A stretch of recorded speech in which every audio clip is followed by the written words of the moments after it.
Judge William Hargrove, a stern, self-made millionaire, known for his sharp intellect and unshakable composure in the courtroom, had just returned home early from a high-profile case. As he walked through the grand entrance of his mansion, briefcase in hand, he heard soft laughter coming from the living room. Curious, he stepped quietly toward the sound only to freeze in place. His daughter, Emily, just 9 years old, was tightly hugging their longtime housekeeper, Gloria, a black woman in her late 50s. The judge stood motionless, not because he disapproved, but because of the raw emotion in the embrace.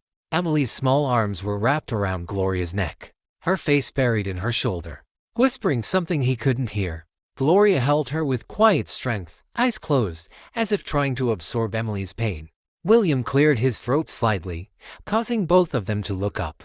Gloria's eyes widened in surprise, and Emily turned, her face streaked with silent tears. "Daddy," she said quietly. "Gloria told me about Mommy."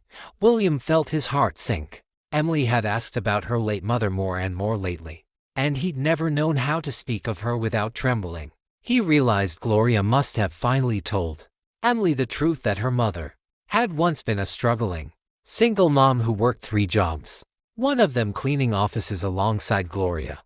Gloria had known his wife long before he did. She had introduced them. The judge, for all his intelligence, had never asked Gloria how deeply her connection to their family ran. He'd only known her as an employee, someone who kept to herself and did her work impeccably. But now, standing in his own home, he saw her in an entirely new light, not just as a housekeeper, but as a protector, a mother figure, and someone who carried his family's most delicate truths with care and love. She didn't want Emily to grow up not knowing where she came from, Gloria said softly, her voice steady but emotional. William slowly stepped forward and knelt beside them. He took his daughter's hand and looked at Gloria with a gaze that was no longer distant or superior, but filled with humility. "Thank you," he said, his voice cracking slightly, "for everything."